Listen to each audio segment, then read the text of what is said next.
taas-taas ang mga adlaw diin atong gigamit nga mga ebanghelyo, gisumpay-sumpay kining John chapter 15, Gospel ni San Juan kapitulo 15. Usa kini ka pagpadayag nga ang Ginoo mao gyud ang punuan kita mga sanga.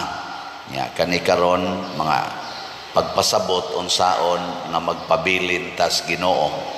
Nya ang karong adlaw ang gihisgutan nga magpabilin unta ta diha sa gugma sa Ginoo. Na may giingon si San Pablo nga walay makapahimulag kanato gikan sa gugma sa Dios. Nothing can separate us from the love of Christ. Bisan pakunog ka ng kagutom, mga sakit, yawa, kamatay, mga panglutos, wa gyoy makapahimulag nato sa gugma sa Dios. Mga kapobre, mga failures in life, dili na makapahimulag nato sa gugma sa Dios. Pero nganong niingon man si Kristo, pabilin mo sa akong gugma. Unsa man di ay makapahimulag nato gikan sa gugma sa Dios, mao ang atong desisyon nga mosupak sa iyang gugma, sa sugo niya nga paghigugmaay kamo. Ngilingay mong tupad ing na nagpabilin pa ka sa gugmas Ginoo.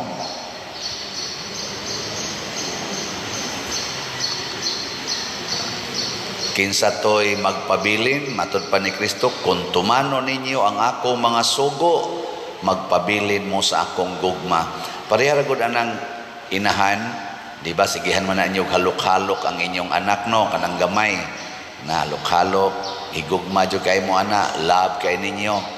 Nga inigabot na sa panahon nga makalakaw na imo na nang sugdag ingon nga ayaw adto didto ha, ana love kay nimo siya mo na ayaw gawas ha, nya mo gawas man unsa may sunod nimong buhaton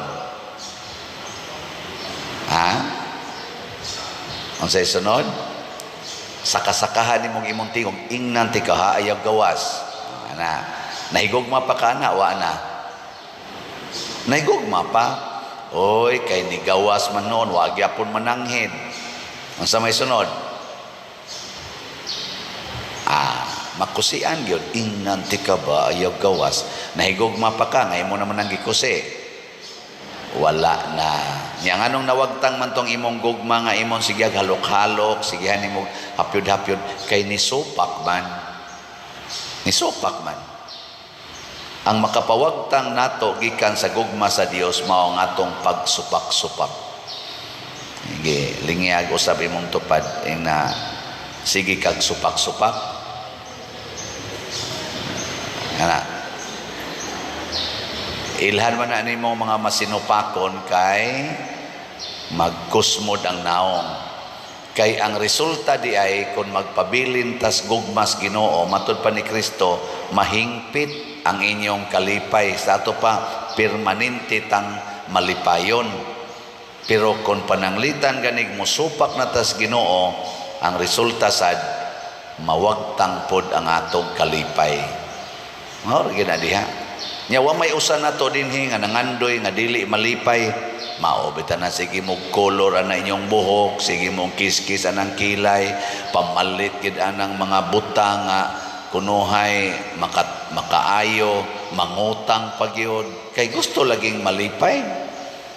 Ako misa sad ko, baligyag slat kay malipay kita. Tukod tag mga buildings dinhi para sa atong katilingban kay malipay kita. Di ba? Celebrate tag birthday kay gusto kitang malipay. Pero ang tinuod ang kalipay nga malungtaron kanang gitawag og complete or perfect joy kana gid ang pagsunod sa sugo sa Ginoo. Nya ang sugo sa Ginoo, ang the greatest is love one another as I love you. Mao na diri sa atong unang pagbasa si San Pedro, sila San Pablo ug Bernabe mi report na kaning mga pagano nga dili mga tinuli giblessed pod sa Ginoo. Nya kay ang mga Hudiyo kay sila may gauna dito sa Jerusalem, sila magiunang nagsunod sa Ginoo, nagsigig ingon ayaw lagi ipatuli gina sila haron mapariha gid sila nato. Cleansing. Oy, ang cleansing di ang gipasabot sa Ginoo dili man di ay physical, ang pag-circumcise man di ay sa kasing-kasing. Mao to nga gipakita sa Ginoo nga mituo naman ang mga dili mga tinuli physically, mga pagans, iya sang giblessed, iya sang gitagaag gahom. Ug tungod ana ang hukom nila sa una natong mga leaders kadtong mao man ni ang first council of the church, the council in Jerusalem. Nagtigom sila San Pablo, tanan mga leaders niya. Ang ila atong leader mao si Saint James the Great. Mao tong niingon siya si Santiago, ingon siya dili nato tagaan og problema ang mga dili pagano. Kay matod pa ni San Pedro nga mang atong lisod-lisoron ang mga dili Hudiyo. Ayaw sila tagaig bugat nga palasonon. Mao na siya nahigugma. Kanang nahigugma di gid na mosugot nga maguol ang iyang gihigugma. Kinsang asawaha din hikaron nga di gyud maningkamot gyud nga dili maguol iyang bana kada adlaw. Tasa kamot. Wa mo mahigugma sa inyong bana. Naman sa mga bana din hiron ng nimba. Kinsa mga banahan ninyo, jutay raman gid mong ni aron. Kinsa ninyo nga sigig yung paningkamot nga malipay gid ang inyong asawa. Tasang kamot. Naiusan ni isa pero uwaw kay ignaong. Bala mo diya. Basta nahigugma. Kinsa ninyo dinhi ang andam mulipay sa inyong parish priest. Tasang hamot. Kay bao mo kung sa'yo makalipay anang inyong parish priest. Palit og slat. Kanarag yun. Nabitay mo hatag na ko pader. Tagaan ka og gift. Imo gid ni personal. Nako ay lang ko tagaig personal. Kaya di man ko malipay anan. Sa di pa diri imo ni siya. Nako ipalit lang nag-slat. Kay mo rin ay makalipay na kung siya nipalit naman ko padir og slat, imo na ni personal na ko ka na dawato na nako kay nga naman nipalit naman kag slat, pero wag nga mo palit og slat nya tagaan ko nimo personal dili na pwede. Nagsigi sa tagpaningkamot nga malipay ang atong simbahan. Muna padayon tag trabaho, padayon tag kanini ang pagkumpleto sa atong mga proyekto dinhi.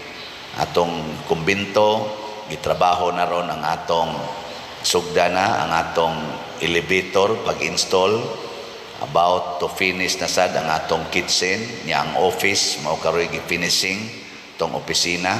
Kana na lang mo yung mga main nga mga trabahoonon, basig mahuman na. Niya salamat sad sa mga tag-iyas yuta diha, sila sa kape, sila diha si mga pamilya nilang Day Arlene nga ming negotiate pod nato aron mapahilo na ang ato dihang paghimo sa atong kumbinto nga maayong pagkahanay nya maayo natong paglihok-lihok. Nagsabot-sabot ra gyud ba? Inadjusay sa mga prinsipyo haron monindot ang katilingban. Kani siya mao ni ang gipangita sa Ginoo. Diba? O nga rin sa Sloyo, sila Brad Osting, ilang pamilya, ni-adjust gihapon sa atong mga kanaganing panginahanglan. Manang kanindot, ana. Ano na nagluya mo na inyong now? Nindot na Musakripisyo ka para malipay ang katilingban. Niya, kay bayronon masad ni, dagko magbayronon, kita nga way mga yuta din wa sad magtukod pa din kita mo magsigig palit og slots. Unya pa dili man may kapuyo diha. Ay sus, ay nalamog puyo din kay kada ninyo palit og slot para maayong pagkagamit din gasugod na magamit ang atong second floor, ang atong social hall o ang atong roof deck. Testing-testingan na gamit ba, pero dili pa ta mo dawat og bookings diha. Daghan namang ni hangyo nga pader pa-reserve ni ana nga res opisina, hangyo kay reception sa kasal, reception sa bunyag. Okay man gina diha, pero wala pa ta. Ato sang kumpletohon ang tanan aron dili mo magmahay-mahay, aron igpabayad namo ninyo og dako. Dili mo magmahay-mahay. Sige patarog testing diha, sig testing. Wa pa gani mi ka-assign o mga tao. Gahapon dito ni gamit ang Streamers Choir sa ilang anniversary niya. Ako may founder ana. So uban sa ko nila dito. So nang lakaw namang uban, perti pa manghugawa sa salog. Hapit yung ko mo 30 minutos nagmap dito para malimpyo. Nako nindot sa nila kay karon ganin nakita kong tudlo kay kanilaging tudlo nga wa nay laba-laba, wa nay map-map. So huygo kog map dito para malimpyo-limpyo. Kay wa pa man may maka-assign, wala pa ba ma-sit up ba ang pag-duty. Testing palagi. Nindot sad para sa kalipay sa tao. Sige kog map para nis inyong kalipay. Wa mo malit lahat. Pero malipayon sa kong gabuhat ato kay para man tos kayuhan sa tanan. Ana no, kini mauni ang simbahan, mauni ang katilingban nga makapanindot sa kinabuhi. Dili ning pinatyanay, linibakay, ilog aning mga butang sa kalibutan, labi na karon ilog aning tubig, ilog aning mga yuta, ilog aning mga agianan. Siging pangangkon, ako ni dili na mauha ang gugma ato ni ihatag na ngadto sa uban. Bahala nag ako'y masakitan basta malipay lang ka. Hindi ko na i-repeat ko no ni diha sa imong tupad. Ina bahala nagmasakitan ko basta malipay ka. Sige nga, ready go. Nindota no? Sus ang bana mo'y magsiging sulti sa asawa, inigyaw-yaw sa asawa mo, ingora ang bana, bahala nagmasakitan ko dahi basta malipay ka, yaw-yaw pa more. Ang mga anak tapulan kistanan, sige duwa cellphone, computer nya mo ingorang ginikanan, dong dahi bahala nagmasakitan mi basta malipay lang mo. Maingon din ang mga anak, sana all. Ang kuyaw sa mga anak san mo say moingon sige hagyaw-yaw, demanding kay ginikanan, maghilak ang anak, moingon ma sugot ra jud kog maghilak basta malipay lang ka. La patay ka diya. Dili mo ganahan ana. Ganahan tay. Mao na ang Ginoo nasakitan gani gipatay siya ug ang iya sa mga sumusunod nasakitan ug gipatay. Pero nalipay ang kalibutan og karon sila sad nalipay didto sa way katapusang kalipay sa langit.